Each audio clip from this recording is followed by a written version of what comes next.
जीवन का समस्या चक्र कब खत्म होगा। पुराने समय की बात है। किसी नगर में एक भोला नाम का व्यक्ति रहता था। भोला दिन भर खेतों में काम करता था और खेत में उगाए अन्न से ही उसके परिवार का गुजारा चलता था।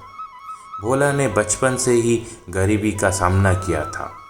उसके माता पिता बेहद ही गरीब थे। अब बच्चे बड़े हो गए, स्कूल जाने लगे, उनकी फीस का खर्चा और ऊपर से महंगाई। भोला अक्सर सोचता कि जीवन कितना कठिन है। एक समस्या खत्म नहीं होती तो दूसरी शुरू हो जाती है। पूरा जीवन इन समस्याओं को हल करने में ही निकलता जा रहा है। ऐसे ही एक दिन भोला एक साधु के पास पहुंचा और उन्हें सारी परेशानी बताई कि कैसे मैं अपनी ज़िंदगी की कठिनाइयाँ का सामना करूं।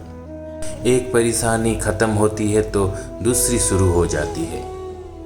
साधु महाराज हंसकर बोले, तुम मेरे साथ चलो, मैं तुम्हारी परेशानी का हल बताता हूँ। साधु भोला को लेकर एक नदी के किनारे पहुँचे और बोले, मैं नदी के दूसरी पार जाकर तुमको परेशानी का हल बताऊँगा।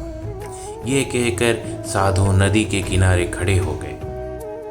नदी के किनारे खड़े खड़े जब बहुत देर हो गई, भोला बड़ा आश्चर्यचकित होकर बोला, महाराज, हमें तो नदी पार करनी है, तो हम इतनी देर से किनारे पर क्यों खड़े हैं। साधु महाराज बोले, बेटा, मैं इस नदी के पानी के सूखने का इंतज़ार कर रहा हूँ। जब ये सूख जाएगा फिर आराम से नदी पार कर लेंगे।